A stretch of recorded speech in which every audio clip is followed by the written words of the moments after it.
পুরাণ শাস্ত্রে এবং বিভিন্ন গ্রন্থে আমরা গন্ধর্বদের কথা পাই। গন্ধর্ব, এবার এই গন্ধর্ব কারা?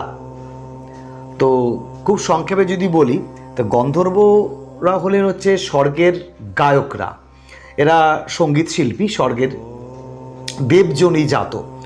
এদের বাসস্থান হচ্ছে গুহ্যক লোক এবং বিদ্যাধর লোকের ঠিক মাঝখানে, মানে গুহ্যক লোক এবং বিদ্যাধর লোকের ঠিক মিডলে এদের অবস্থান বা এরা থাকেন।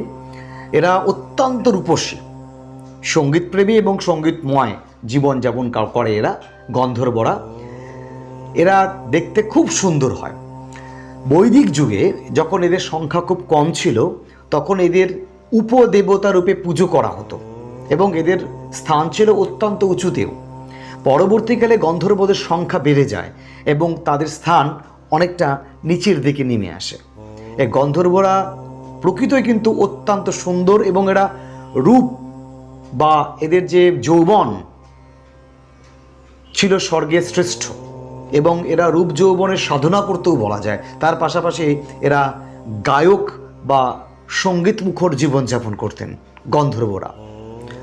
সঙ্গীত চর্চায় এরা বাদক রূপেও কিন্তু পরিচিত ছিলেন। সঙ্গীত শিল্পী এবং বাদক এই দু হিসাবেই এই গন্ধর্বদের পরিচিতি ছিল সর্বজন বিদিত এবং সর্বজন গ্রাহ্য।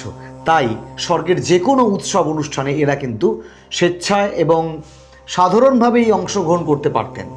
গন্ধর্বরা আবার সোমরসকে রক্ষা করেন, সোমরস রক্ষাকর্তা।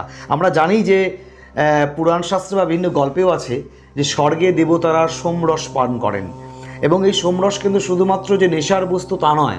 সোমরস যে শুধুমাত্র আনন্দের একটা রস বা আনন্দের একটা তরল সেটাও নয়। সোমরস কিন্তু এক ধরনের ওদের ঔষধ, এবং এই সোমরসকে ঔষধে পরিণত করতে পারেন গন্ধর্বরা। তাই স্বর্গের জরাজারি ব্যাধি যদি কারোর হয়, তবে সোমরসকে ঔষধে পরিণত করে গন্ধর্বরা প্রদান করেন। তাই গন্ধর্বদের স্বর্গের বৈদ্যও বলা যায়। তাহলে একাধারে এরা অনেকগুলো কাজ করছে কিন্তু এই গন্ধর্বরা। সেই সঙ্গে এরা সূর্যের অশ্বচালনা করত এবং অগ্নি ও বরুণের দাস এই রূপেও তাদের পরিচিতি আছে এই গন্ধর্বরা। গন্ধর্বদের মধ্যে যে জীবনযাত্রা সেটা কিন্তু একটু অন্যরকম।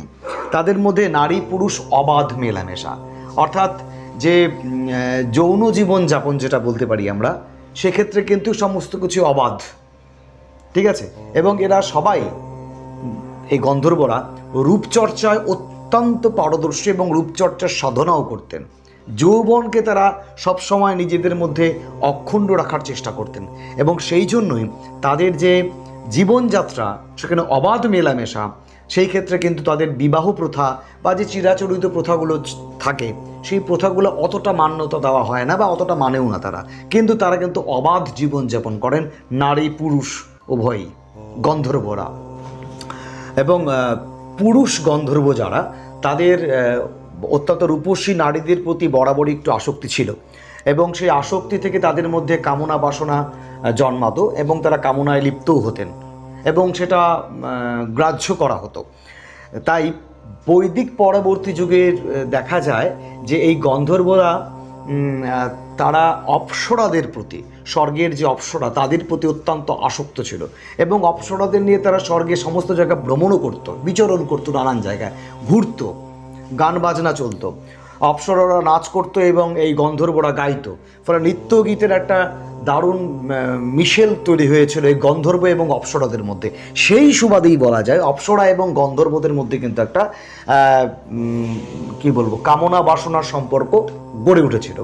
এবং সেক্ষেত্রে কিন্তু বারবার বলা হয়েছিল যে, এটা আগেও বলেছি যে বৈবাহ প্রথা যেটা চিরাচরিত, সেটাকে খুব একটা যে মান্যতা দিত তারা গন্ধর্বরা সেটা নয়।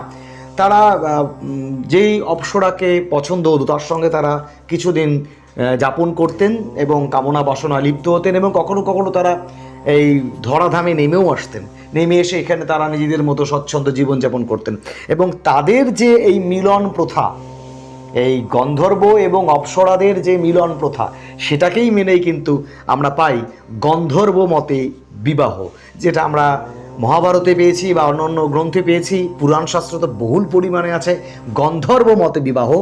এই হলো গন্ধর্ব মতে বিবাহ, অর্থাৎ গন্ধর্ব এবং অপ্সরাদের মধ্যে যে অবাধ মেলামেশা এবং তার সাথে এবং তার পাশাপাশি যে কামনা বাসনা ছিল সেটাকে চরিতার্থ করা, এবং তার জন্য কোনো সেভাবে বিবাহ প্রথাকে মেনে, সামাজিক প্রথাকে মেনে করতে হবে এরকম কোনো বাধ্যবাধকতা ছিল না। তারা অবাধই সমস্ত কিছু করতে পারতেন। এই হলো গন্ধর্বরা।